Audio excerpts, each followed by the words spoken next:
Hey y'all, welcome back to Mountain Murders Midweek. I'm Heather. And I'm Dylan. Dylan, we are already halfway through the first week of fall. Already starting to see the beautiful fall color setting in here in Appalachia. Yes, it's all we can notice today in our treks around the mountains. Absolutely beautiful. And I love that the weather's kind of cooling down a bit, but it's still warm out. It's just my favorite time of year. Yeah, once the hurricane cleared out for everybody, it has been some beautiful blue October sky-filled days. Does that make any sense? Well, it has been around here. It has been around here. It's been absolutely gorgeous. I love it. Gets me in the mood for something Halloweeny. I just have this craving for pumpkins, and I don't know what's happening. Really? Yeah. I didn't know you were like a fan of pumpkins. I don't like pumpkins, but this year I want to partake in the pumpkin festivities with everyone else. We want to do like an awkward family photo shoot or like an awkward couples photo shoot at a pumpkin patch. Yeah. And we are going to go to Goodwill or some thrift store and buy the worst clothing that we can find. I need like a denim. You need like a denim jumper. Okay. What makes you think I don't have one? So you need a denim jumper. Okay. And I need like either a jean jacket or a members only jacket. I'm torn on that. And I thought I would just go like extra 80s dad. You need some white tennis shoes and some white socks that you pull up to your knees. Okay. Right? Yeah. Can that be slacks or? I think you need I think you need some jean shorts. You need the jorts. I need some jorts with athletic socks up to my knees. Yes. Okay. We're going to do it. And we already have the pumpkin patch in mind. We do. They're right there. They can't keep us from them. So They can't keep us out. They cannot keep us out. It is unfenced. Can't keep us away from their pumpkins. And we are going to use their pumpkins. Okay. I know I've been in a mood for pumpkin things. We had lunch earlier today and the restaurant was offering pumpkin cheesecake. Sounded good.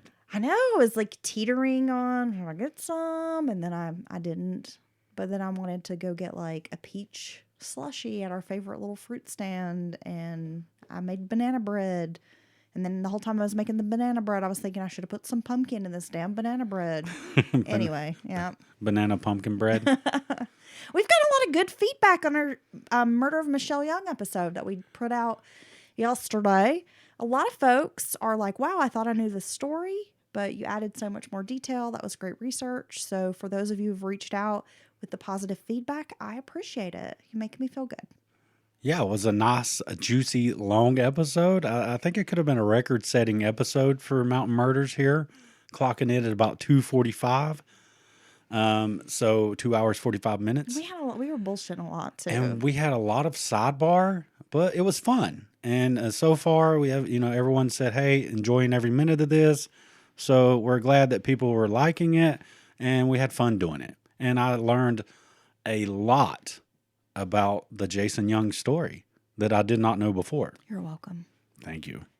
Dylan, today we have some listener stories sent in to us just in time for spooky season. I cannot tell you how long I've been waiting to do a listener's episode during spooky season. It's our favorite time of the year. This is perfect. Do you want to get into it? I want you to start your stories. Okay. Okay, let's say it We like have that. a couple. We have a couple to get through here, Dylan. And I think you're going to have a great time. Our first story comes to us from, let me check the name, from Shannon. And it says, when I was growing up, my dad was in the Army, so we moved around a lot. At one point, we were stationed in Arizona desert when I was about 12. I befriended a kid whose dad was an officer, and he, the dad, told us about a hidden military installation inside a mountain nearby where aliens lived. Oh my God. It's ran by the military and government and houses alien life forms which have helped advance our technology. I don't know how true this story is, but the kid's dad was pretty high ranking and involved in intelligence. I know living in the desert, we saw some spectacular stuff in the sky that I can't explain. I would take bike rides on old back dirt roads just to see the animals that come out at night. Well, coming back one night, I look up in the distance of one of the large hills and see a large purple light, partially hidden by the hill. It slowly faded away. No idea what it was. No streak of light, just brilliant purples that faded. And it's from Shannon. Shannon, that supports. Thank you for your story. That supports a very strong theory out there, conspiracy theory, that this is indeed what has allowed our technologies to advance so much in the last 20, 30 years. Because if you look at human history before then, they were very small, leaps forward. And then in the last, 30, 40 years, we are just technology's moving at just this breakneck pace. So they very well could have been telling the truth.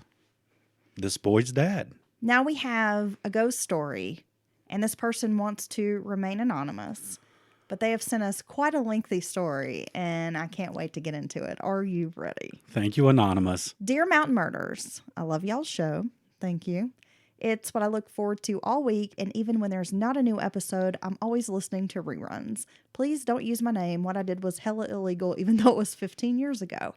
Okay, I understand why you want to remain anonymous. That's totally fine. This sounds like a great story. It's from someone you know, Dylan.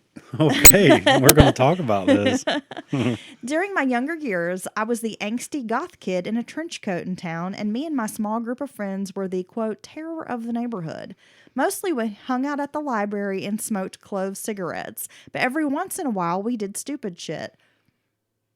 Was I part of this friend group? I'm just kidding. Dude, all I can think about is the angsty library clove cigarettes.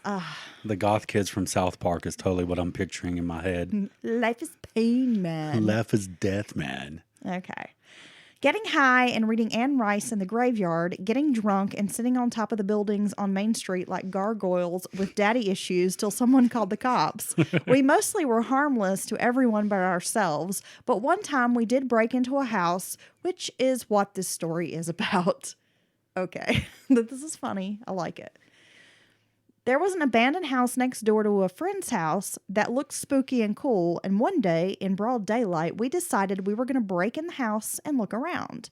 We first tried the back door, which, shocker, was locked, but also I couldn't break the glass in the door to open it either. Did that stop us? No. I go around to the side of the house, which could be seen by the street. We were so covert, and we broke open a window. After realizing we could not fit into the window, I took my smallest friend and threw her in the window so she could go to the front door and let us in. How we were not caught is beyond me. We were not being quiet. We were doing this in broad daylight, and we're the only goth kids in town, so it's not like we don't stick out, and this was a busy road. We go into the house, and it was like a time capsule from the 1950s. All the furniture was laid out like a family just went to work one day and never came back. It smelled like dust and mothballs, and all the fabric, like the curtains, were threadbare and sun-bleached. It was really cool. We all looked around, and I separated from the group and went upstairs and looked around the bedrooms. It was a hot day in the middle of summer, and the second floor was like an oven. It was so hot. I can actually imagine what it feels like in this 2-story house on a hot day. This place hasn't been aired out. How cool is it? In like a decade, probably. It's not only an abandoned house, but it's got all the stuff in it. I know. And like the time capsule house. Yeah, it makes the cool element go up by like tenfold. This is exactly the kind of house that I would want to break into. Yeah, right? Totally. And then I would just start squatting there. Yeah, I'd be like, I moved in, man. I went into what looked like a woman's bedroom and opened some boxes that had photos in them that looked like someone was going to put them in a photo album. There was a picture of a woman with big brown hair and a tall, thin man I assumed was her husband or something. They were close. I got to pictures of kids and pictures less faded, and I started feeling like I'm being watched. I look up at the door to the hallway thinking one of my friends came up here, but there was no one. The room went from sweltering hot to freezing cold in a matter of seconds. I shivered and looked out the window thinking maybe It just got overcast. Maybe it's raining all of a sudden, trying to rationalize the cold. I felt sick to my stomach and slowly turned back to the hallway as I heard heavy footsteps walk down the hallway. There was still no one there. I opened my mouth to say, hello, and the 2 other doors on the hall slammed shut, and I heard a man's voice boom, "You get out of my house." Oh my gosh. I dropped the pictures, ran out of the room, and felt like I got shocked by a short wire. I don't know how to describe it, but like it went through my body, but I didn't have time to process it. I bolted down the stairs as fast as my combat boots would take me, and my friends were laughing downstairs trying on hats, obviously unaffected by the man I'd heard or what had transpired upstairs. It wasn't as cold downstairs as it had fallen upstairs, but I felt the cold still on me. I said we had to go. They asked if I found anything cool upstairs, but before I could reiterate how much we really needed to get out of the house, my best friend's blood sugar started bottoming out. She's a type 1 diabetic, and she said she needed to go home and get something to eat. I all but lifted her out of that house, and we got out of there. For a week after, we all had weird shit happen to us. My best friend couldn't get her blood sugar to level out. It was super high, like hospital high, and they couldn't get it to even out. I was having nightmares of the voice I heard. Sometimes it was telling me to get out, but other times it would say other things, bad things. I tried to stop sleeping because of it. When we all got back together, I tried to breach the subject of, so about that house, But before I could spit it out, one of the girls we hung out with said, "Hey, you remember that house last week?" and pulled out a palm-sized box out of her pocket. My stomach dropped as she opened it. It was a ring, and she said, "I took this from there." Oh my gosh. She was laughing at first, but then started crying and said I shouldn't have. Oh my I God. don't know what she was talking about or what she was going through, but I know I was having bad mojo from being in that house, and I think my best friend was too. I took the box from her and told her I'd take care of it. When I walked home with my best friend, I threw the box into the broken window and said sorry, and we went home. We never spoke about it again, and I don't think we had anything else happen. We have all grown up and moved away now. I only keep in contact with my best friend, and she's a mother with 2 little baby bats. I am no longer an angsty little shit. I'm a big angsty shit with better makeup skills and impulse control. Thanks for reading my story. Wow, Anonymous. That is, I bet when you realized, like, you're still having an effect from being in this house, right? Yeah. And that was like a movie, dude. You realize your friend pulls out something like a week later out and talking about, "I took this from the house," but then they're laughing about it, and then they start bawling about how they shouldn't have done it. It was wrong. Or, oh my God, I would be so freaked out. Okay, anytime that I am fucking around in a strange house and I hear any kind of voice like "get out of my house," I'm going. Yeah. I will listen. You ain't got to tell me twice.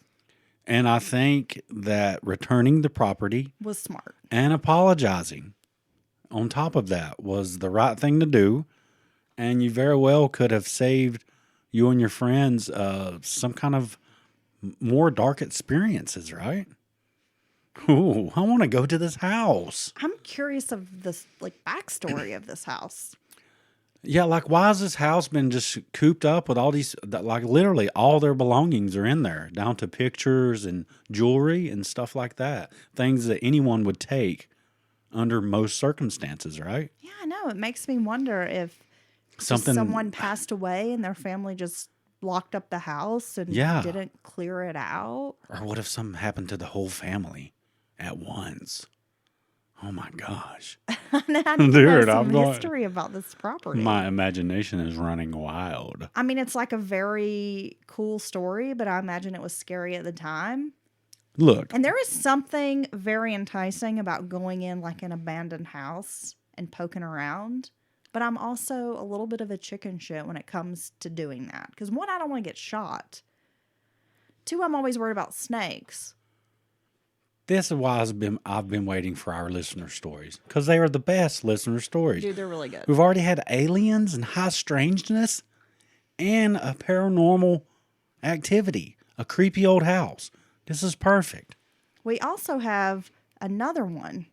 This is sent in to us by Allison, and it's entitled The time I thought a possessed monkey summoned an old-timey tin man to murder me. That's a great title. I've always had an overactive imagination, but it's only gotten worse as I've gotten older. When I was a kid, I didn't really believe in ghosts or the paranormal or anything. I never gave it much thought, to be honest. This encounter, if that's what you want to call it, was my first foray into the spooky. I grew up in Fort Wayne, Indiana, which was and still is the second largest city in Indiana. We've been through Fort Wayne. We have. When you got us lost. I was lost on my way to Michigan. We lived in the burbs, though, away from the city, but not in the country. When we first moved there, I was 5, and the area behind our house was a giant field that used to be farmed on. It's now a subdivision, and to think back to when it was a field where we let our dogs run crazy makes me feel 1 million years old. I get that.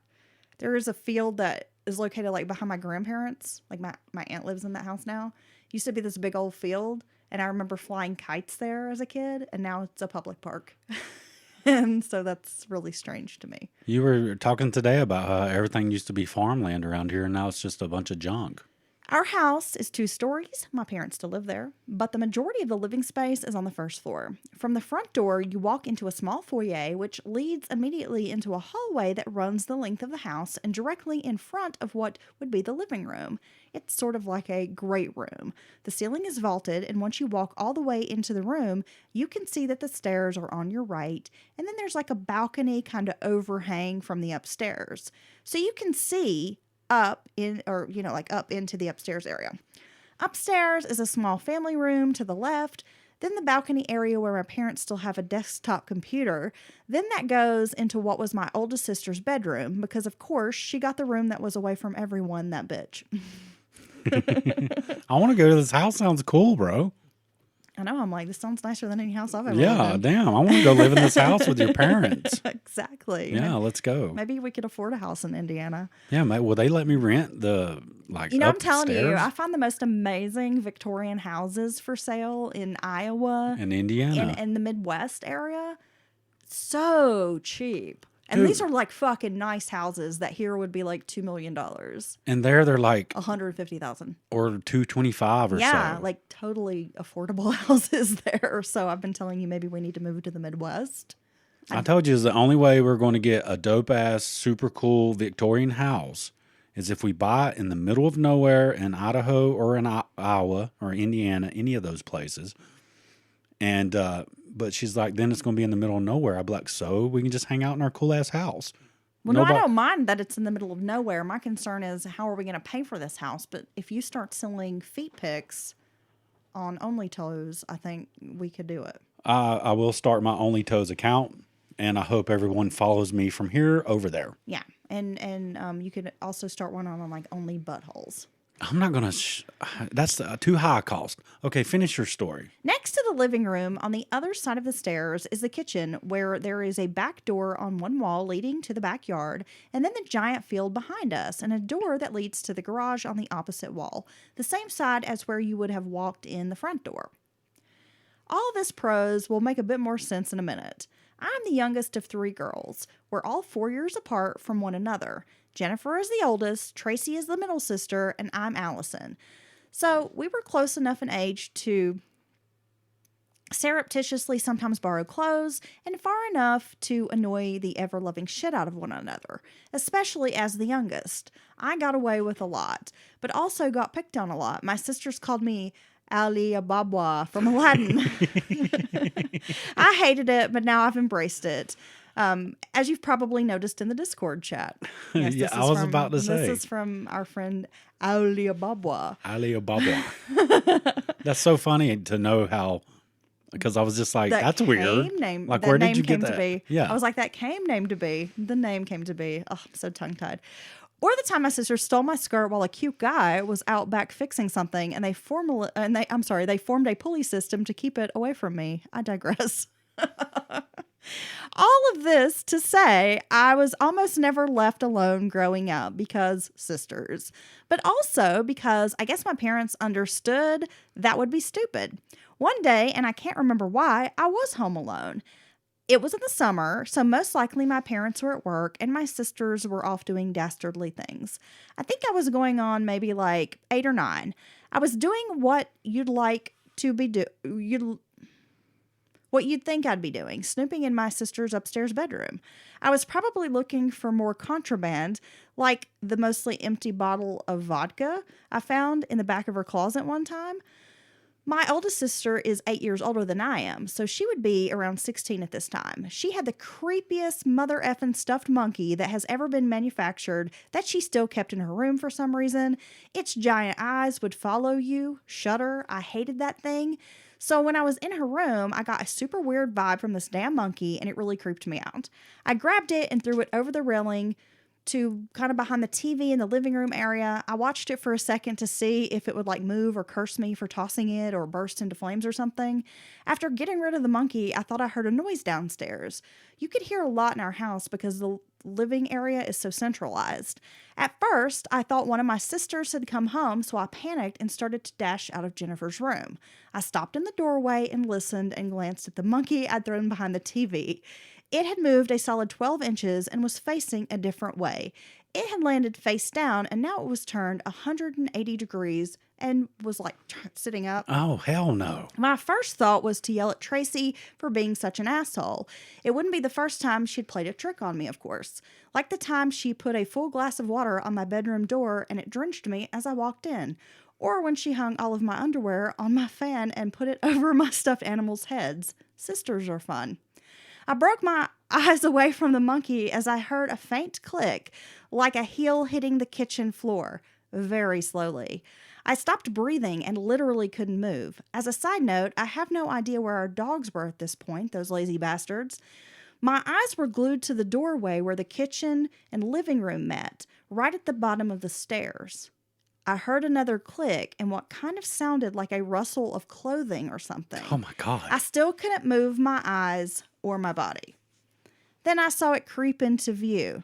It looked like the tip of a cowboy hat drifting into view and a very long, pointy nose. Think Tin Man from The Wizard of Oz. I'm pretty sure I died right there. It didn't look fully solid, but was definitely a figure. But I still could only see a hat and nose. Then it shifted back behind the wall. I legit thought about jumping over the railing onto the tiny chair below, but sure, I'd break something if I did. The window also came into my brain, but come on, I'm the clumsiest person alive and would have actually killed myself. I heard another click like the figure was backing up, so I made a break for it. I had to run past the opening at the bottom of the stairs, but I immediately ran literally as fast as I've ever run down the stairs and out the front door. On my way out, I noticed the monkey looked like it had shifted again, edging out from behind the TV. My thought was, fuck no, and kept running. I ran across the street as fast as I could. It was heavy and a hot day, but no one was outside. I stood across the street and down a little bit, just staring at the house, waiting for the creepy Tin Man to come out and start swinging, or the monkey to just waddle its creepy ass out. Nothing. I waited for what I'm sure was 20 minutes. In that time, I don't remember any cars going by, any people out and about, or any movement, which was weird because there were always kids out and lawns being mowed and such. Then again, my whole focus was on the house. Finally, I got the nerve to start creeping toward the house. The garage door was shut tight and the front door was still mostly shut after my quick exit. On the way back in, I grabbed a gardening trowel my mom had left in the front yard because if I came across the Tin Man or that fucking monkey, I'd be prepared, damn it. I'm going to stab it.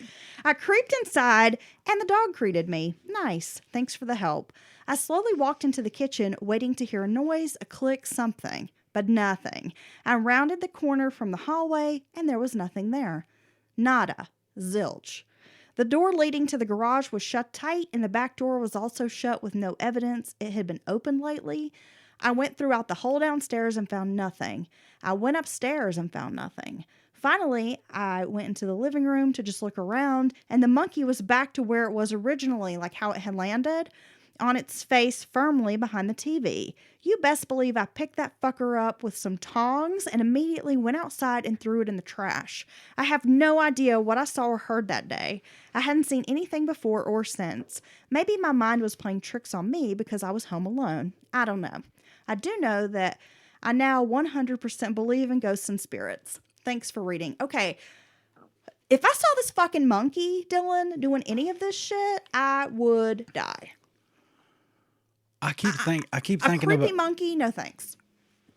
I keep thinking about what is it? The monkey shine monkey, the one with the little symbols and stuff. Yes, those are so creepy. I don't know if I saw that or was exposed to that at a very young age or something, but for some reason, that just is the creepiest shit to me. That I don't know why, but little there's monkey like something that. about a little monkey that freaks me out. It's just looking at 'Cause I you think with its. You're right, monkey shines, and then I have to admit I saw the film Outbreak kind of as a young teen. Yeah, And that little monkey the giving little everybody rhesus monkeys. like diseases, and they're all bleeding and like gross and dying and skin rotting off. I don't know. I just think they look like little shits. And then in the Indiana Jones movies, they always like stealing shit. Monkeys are gross. I don't like I don't mean to them. offend anyone who has a pet monkey Or because maybe you are a monkey and you're listening to the podcast. if you are a rhesus monkey out there and you're we driving to appreciate our work, monkey listeners. and we do appreciate our monkey listeners, and if you're on your way to your office job or whatever, we're not trying to throw shade at you, the little rhesus monkey driving like a Lexus, because you make more money than me, but it's creepy. So when you come back in the house and you've been through this experience, and then you see that the last thing you saw on the way out as you're running out of the house was this damn monkey in a different position, kind of out from behind the TV. But what's up with the Tin Man? And now you come back and it's totally back in the previous three positions. I mean, how could that not freak you out? I would throw that monkey away. I'm glad she did. And I'm curious as to what her sister thought when she came back. She's probably happy to be rid of that damn monkey. She didn't even know she needed to get rid of the monkey, right? But now I have to know, like, this Tin Man. This What a weird- specter. Yeah, like, what is that about? It's all angular and creepy. Because I got to say, even as a child, the Tin Man I found creepy, very creepy in The Wizard of Oz, Yeah. right? You thought he was creepy? I thought he was creepy. Okay. Yeah, I mean, the Cowardly Lion's lovable, the Scarecrow's lovable. Really? See, I find scarecrows creepy. You think Scarecrow's There's creepy? something about a scarecrow that, like, weirds me out. Well, yeah, When like we a watched Jeepers Creepers Scarecrow. Scary Stories to Tell in the Dark, which is one of my favorite, like, spooky movies to watch around this time of year. It's, what did that come out, like, a couple years ago? The remake was incredible. Harold, the scarecrow, in that scene, freaks me out. I don't like a scarecrow. I'm afraid they're going to come at me from a cornfield. Okay. Yeah. I got to say, the first Jeepers Creepers I thought was pretty fucking scary. I don't know if I remember that. You act like you've never seen Jeepers Creepers, No, I have bro. seen it, but for me, it was like a forgettable horror movie. Okay. Sorry. It Well, just I'm didn't- sorry that something's wrong with you. Well, it just didn't do it for me. And you're not scared that this thing comes alive every 22 years and feeds until it's full again. Oh, that's what Pennywise did. Well, yeah, sure. I mean, Okay. whatever. All right. Our next listener story comes from, and this is signed Dylan Big Red, Big Red. a.k.a. Tracy. Hey, girl. Heather and Dylan, I finally thought I would tell you my paranormal story. I had a friend who was into the occult. One night, she invited me to a seance at her house, which sounded like it could be fun. First, I will admit, I had taken substances, and I was high.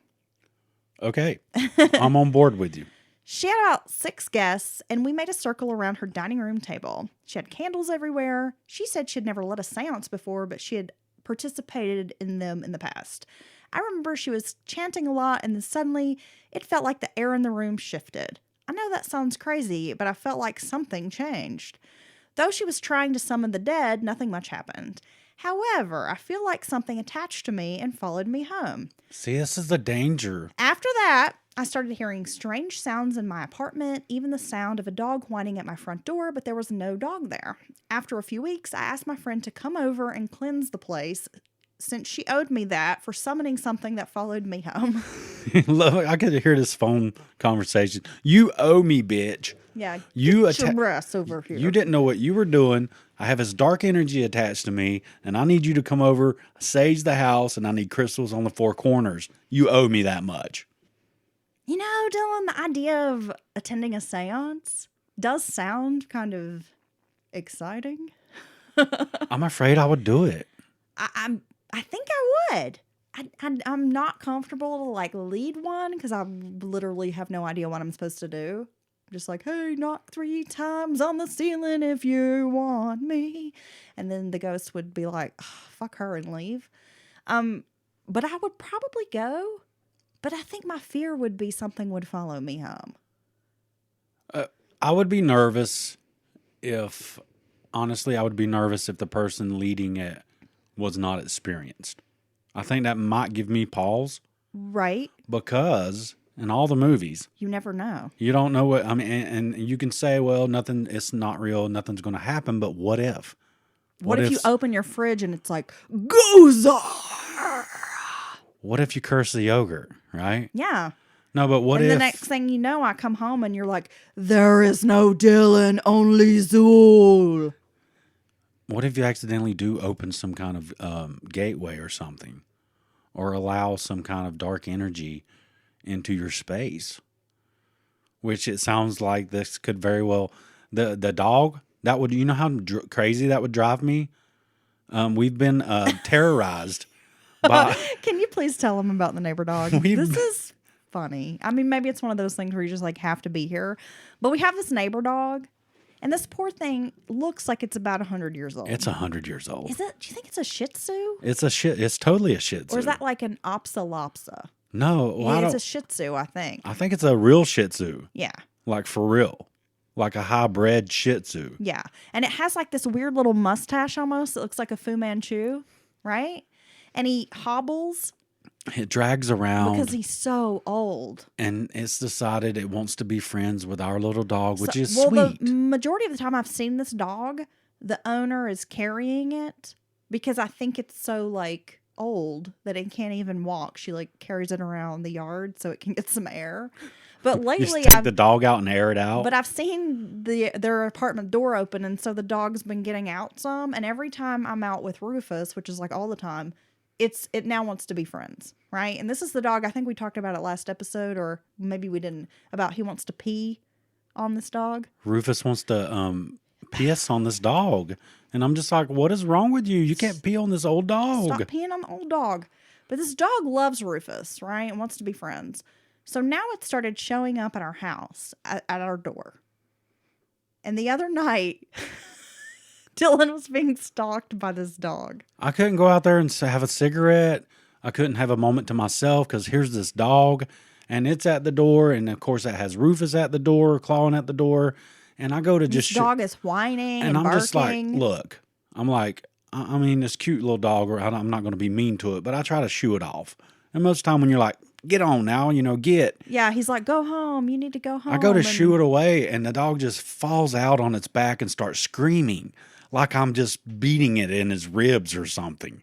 And I'm like looking around like I'm not even touching it. Yeah, you told me you were like, this dog is being so dramatic. All I did was tell it to go home, and it acts like it's dying. Oh, my God. And I just came back inside. I wasn't even comfortable on my own back porch, and we're sitting there. And this is like 30, 45 minutes later, and we just hear a whimpering. And I look at Heather, and she looks at me, and I'm like, it's that fucking dog. And we go out there, and there it is. I go peek through the curtain, and the dog's just like laying there. Just laying there. I even took a picture of the dog laying there, and I sent it to my daughter and was like, oh my God, the neighbor dog is stalking us. Yeah. Yeah. It would not go home. It would not. It would not give up the fight. And finally, some hours later, yes, we were safe. And I've been able to go back outside unaccosted. And so, yeah. A disembodied dog whimpering or scratching at the door would drive me absolutely nuts. I mean, it wasn't really bugging me, but for some reason, this dog was getting under your skin. You kept hearing it, and then you're like, I think it's listening for us. Shh. Heather will go out there and be like, it's gone. I'll be like, it's not gone. He's like, it's lurking. It's just waiting for me to come outside. It's still there. Yeah. Oh, my gosh. Okay, so I have a story sent in by Mary. Okay. I've been listening to you guys for over a year and have always debated submitting this story. Girl, hit send. And with spooky season now upon us, I decided what better time than the present. Yes. I'm so glad you sent it in. This is a story that has been passed down through at least 3 generations of my family. The origins go back to my great-grandma and grandpa. Back in the late 1920s, there was an old house around the road from theirs. There had been a hermit that lived in the house and had eventually passed away in the home. There was one night my great-grandmother was washing dishes and saw the house all lit up. At first, her and my great-grandpa thought it was on fire, and they went over to investigate. As they approached it, the light grew brighter and then suddenly vanished. To this day, no one in the family can truly explain what had happened that night. The house has been gone for decades now, but as recently as 2 or 3 years ago, strange lights have appeared again. But just like with the house that night, these lights also can't be explained. Hope you both enjoy this spooky family tale of ours. Oh my gosh. It's a good one. How incredible is that that story left a mark on someone to pass it down in an oral history tradition in the family? Yeah. That's awesome. It was a good one. I have to say, we lived, and this has been some years ago, this is when my son was this teeny little baby. We lived way out, like, in the country. I'm proud of the fact I have you saying Tiny now. Yeah, you do. You're an influencer. But we lived, Hider Mountain, and so that's like way out in our area. Very rural, farmland mostly, right? The guy that lived across the street from us, he was fun, but he was a bit of a drunk, and he would get out and shoot guns all the time. He can be a lot. And so that would, like, weird me out a little bit, but he was super friendly. But I was always thinking, like, oh, God, please don't accidentally shoot me in my house. Don't be drunk and with the guns, bud. So one day we were all just hanging out talking, and he tells us about this old house. He's like, if you go in the woods, about a mile down, and it was a kind of a path, maybe like an old logging road. You showed me this house, but right? It's kind of roped off. I don't think I did. But he was like, if you walk down kind of behind my property, and he's like, it's probably almost a mile out, there's this old house, and there's an old barn, and it's abandoned. Like, nobody lives there. And it's all run down. And he's like, I think, it's a really old house. So it's probably built in like 1800 or something. And he's like, you guys should hike back in there, because I know y'all like to hike, and it's a good, it's right here, and y'all feel free to go back in there. And he's like, whoever owns it, like, they never come. It's like somebody who lives far Nobody away. cares. Nobody cares about this place. But anyway, he's like, y'all should hike back there. Then he proceeds to tell us a story about, going back in the woods there, like hunting and shooting and stuff. And like he and his son or his stepson had gone back in there kind of in the evening. And he said they saw lights in this old house. This old abandoned house. And they heard music playing. But he said it was like old, like what you'd imagine was playing on like an old Victrola or something. No way. Like some weird music from like the 1920s or something. On like a wax wheel. Yeah. Or a wax recording. And he said that it freaked them out. He's like, we were like, what the fuck? And he's like, yeah, I probably had a few beers, but my stepson hadn't. And that they both just freaked out and left. They both had a similar experience. So, yes. And he's like, y'all should hike back in there. And then he was talking about, there's a bunch of haints back there. Well, my son's dad, my baby daddy, he's from up north, and he had never heard the term haint. He's like, what the hell's a haint? He had no idea. So we explained to him what a haint was, and then after that, it was like he would get tickled by the word haint. And he also had never heard of a paint, because Kip would talk about, because we kept hearing what we thought was, like a big cat, like a crying sound, and he'd be like, it's a paint, it's a painter. Like a bobcat or a panther. Panther. People would be like, the Carolina Panther, son. And he'd be like, it's a paint back up in our woods. Because it sounds like a woman screaming or like a woman crying. And we would hear this and he'd be like, there's haints and paints in them woods. Now there's still tales around here of big black cats. And some people even claim to have trail camera footage. Have you seen some of these? Yeah, I have. And guess what? It is a big black cat. And it is from trail cameras from here. I mean, you can tell like some of the areas, you know exactly where that's at. Yeah. So there very well could be a Carolina Panther in these hills. It could be, but for years, like, we kind of joked about haints and paints. Now, I do know that there is a Carolina Panther in my bed, and that's my wife. Meow. Yows. Sex panther. Yes. 30% of the time, it works all the time. It's true. Okay. Those are great percentages. They're like, that smells terrible. Are you ready for another listener story? You have more? I do. I have this has been great. 2 more listener stories. These have been great stories, man. It's They're great. always good. We are covering everything. We're all over the place. This is sent to us from Paul. Thank you, Mary, and thank you, Paul. Are you ready for this? Yeah, lay it on me. Retired corrections officer with 20 years under my belt. The prison I worked for was built in the 60s. Had a lot of experiences over the years that just became part of the job. Being a guard, I had to spend most of my time focusing on the inmates because you can never let your guard down. The paranormal experiences kind of fade into the background. I saw shadows, full apparitions, moving around the buildings. I heard voices, objects would move on their own. The building didn't have air conditioning in a lot of the spaces, but we would feel blasts of cold air. The Hole was definitely one of the most haunted places. Could you imagine the energy and the misery and all that stuff that's attached itself to this hole? This segregated area of the prison? Prison I've visited has that same very strong, dark, ominous, scary energy. Yes. And like depressing. Like just so fucking depressing. That's exactly what I felt at, what was it, Brushy Creek? Brushy Mountain State Penitentiary. And we were there in the broad daylight, a sunny day. But like, as soon as you go into any building, you just have this ominous presence. Yeah, so I totally agree. And I can imagine Paul working in this place every day. So now here we are in a haunted prison. On multiple occasions, I would be doing paperwork, walking to every cell to make sure the inmates were accounted for. He's describing like when he's in the hole, doing the hole check. I've been a part of many hole checks. And the roster was never accurate. I would do my security check 3 times during a shift.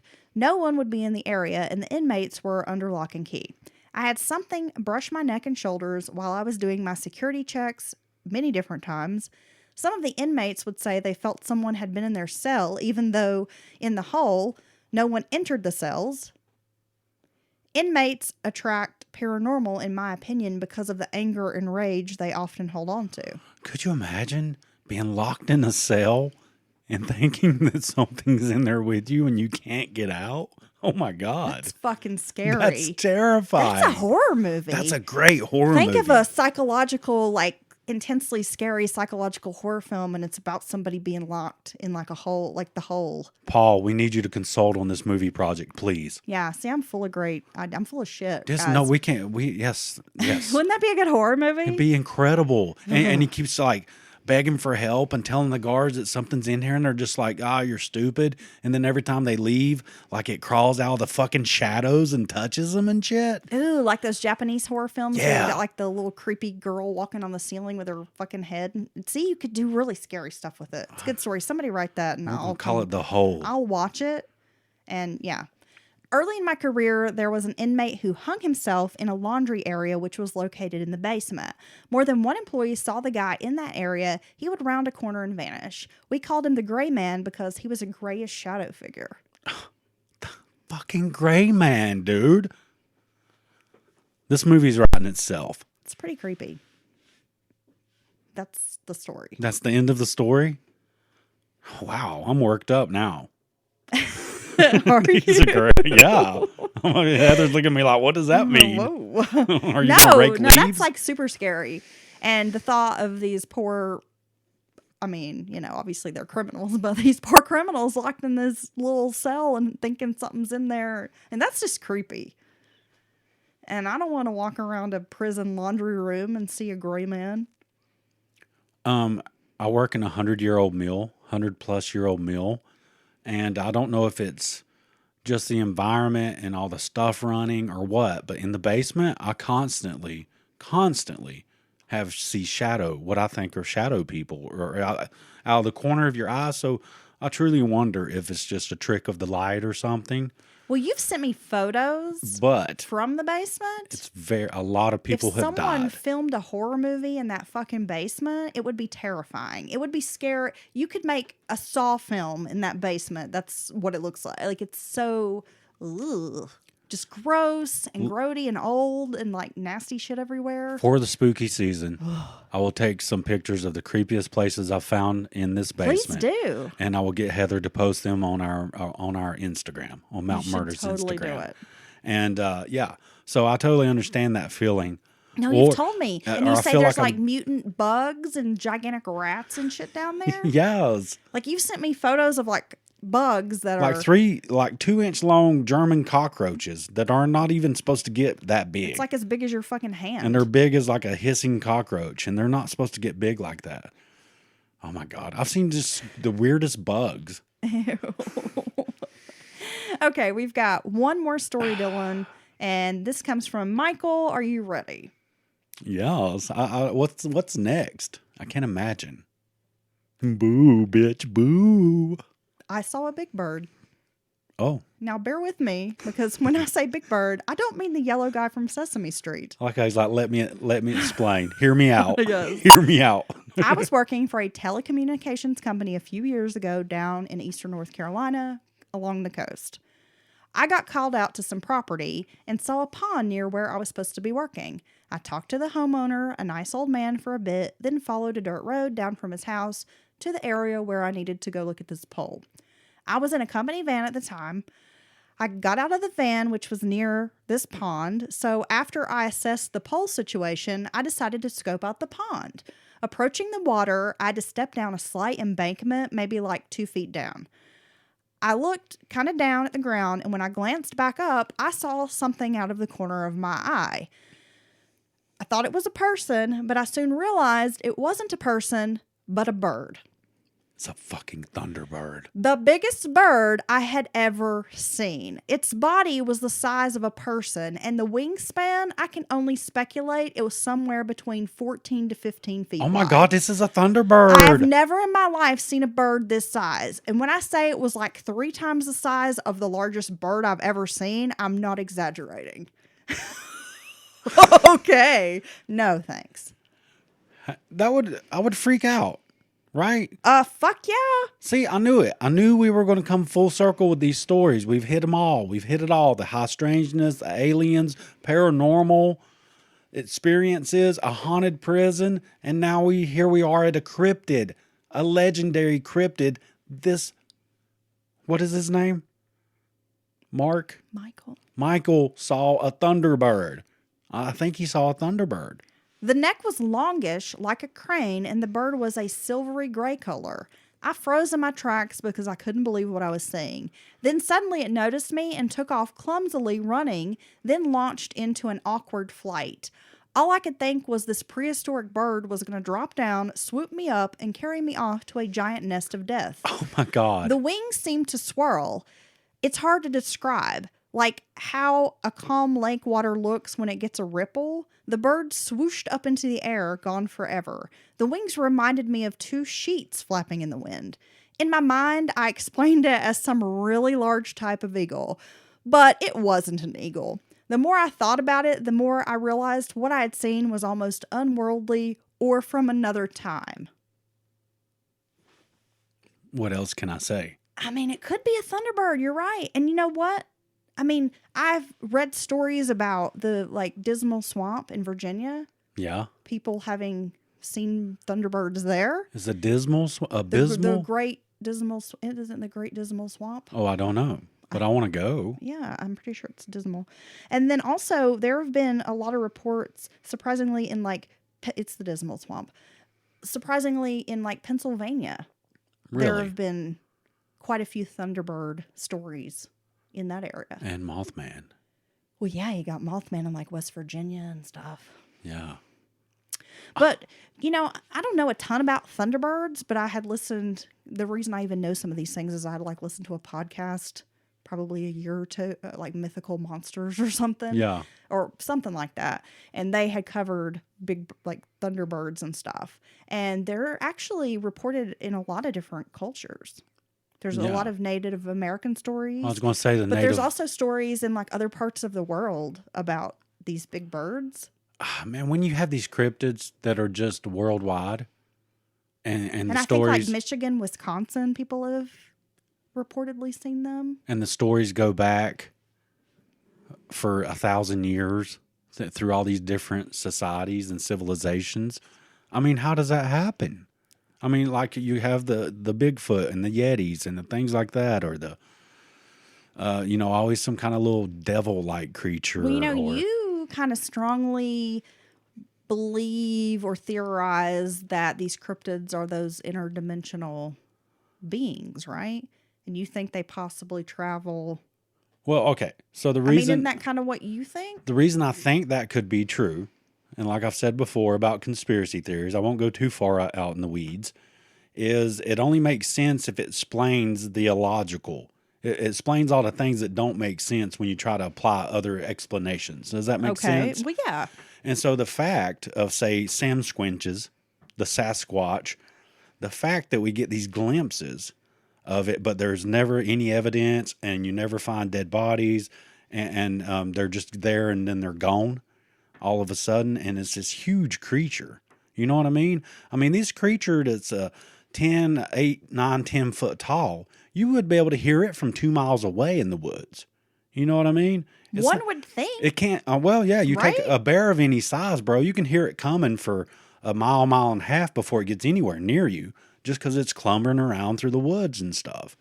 And so you have this huge creature. Luckily, I've never encountered and then it's a just- bear that up close and personal. It's just gone. It's just gone. And so I think it very well could be why they want to visit here. I don't know, but maybe we're like the. I don't know. We're like the trashy vacation of the galaxy. You know what I mean? So you're saying we're like the Myrtle Beach? Well, I don't want to say that about Myrtle Beach because we could have listeners from. I don't want to piss on Myrtle Beach because Lord knows Ian did it enough.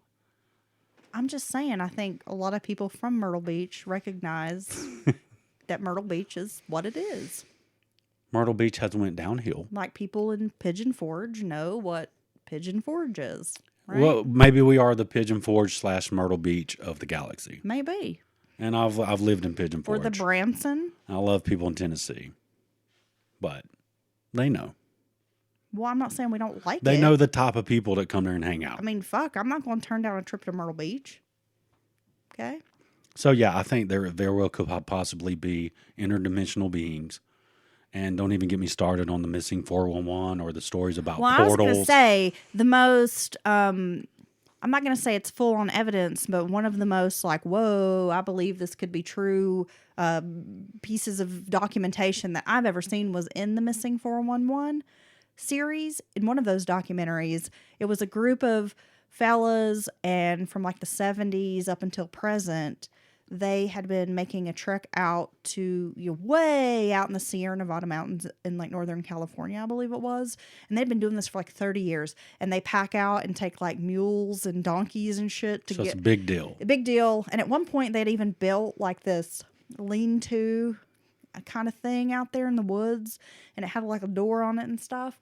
But they had made a film back in like the late 70s where they said there were 3 or 4 of these, what they think was a Sasquatch, throwing rocks at them and hurling, and you could hear these crashing and creaking sounds, and they got the camera kind of peeking out in the darkness, and they're all in this lean-to like freaking out like, holy shit, what is that? And like, oh my God, you hear it? It sounds like it's closer. And anyway, it was really weird. And I'm not saying that there couldn't have been people making those noises, but I feel like it would have been difficult for humans to make the kinds of sounds that Now, you know what that is? was in this video. That is the interdimensional travelers' bratty ass kids Oh, okay. that are throwing the rocks and And they're just mad they fucking didn't with get like people. free peanuts Yeah, and they didn't even want to come. on the ride here. They didn't want to come to this dimension, but their parents made them come anyway. So now they're just messing with the Throw creatures. some boulders They're around. messing with the creatures they see when they go on this trip. Interesting. Yeah, like making faces down the highway. That was some great listener stories. Perfect timing here in the spooky season. We want more. Yes. Send us your listener stories, mountainmurderspodcast@gmail.com.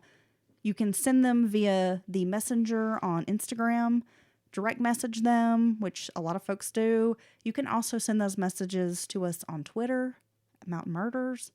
Please do. We love listener stories. Or mountainmurderspodcast@gmail.com. Again, yes. Another good way to send them. And they're incredible. I have so much They're fun. So good. Had so much fun as usual. I was totally looking forward to making a listener story episode. Now I feel like we should go do something spooky. And they did not disappoint me. Can we go do something tonight? Like, do you want to go lay on the graves? Like, go poke around a old house or something? I'm not going to do some of the things I heard in some of these stories because it's too scary. You don't want to go just like sit in the woods and wait for something to happen? I do want to go outside and ground myself. So I'm going to go outside barefoot under the moonlight in October. Okay? We could go up on the parkway and get out of the car and just listen to sounds. Okay, you want to do that? Sometimes we do that and it gets weird. There have been a few times I've been like, I think there's a big animal out there. I'm going to get in the car. It's a good place to see the sky too. Oh man, gorgeous. All right, Dylan, I'm going to tuck you in on a trip to the next level. I'm so excited I may go have a cold beer. Oh my goodness, no.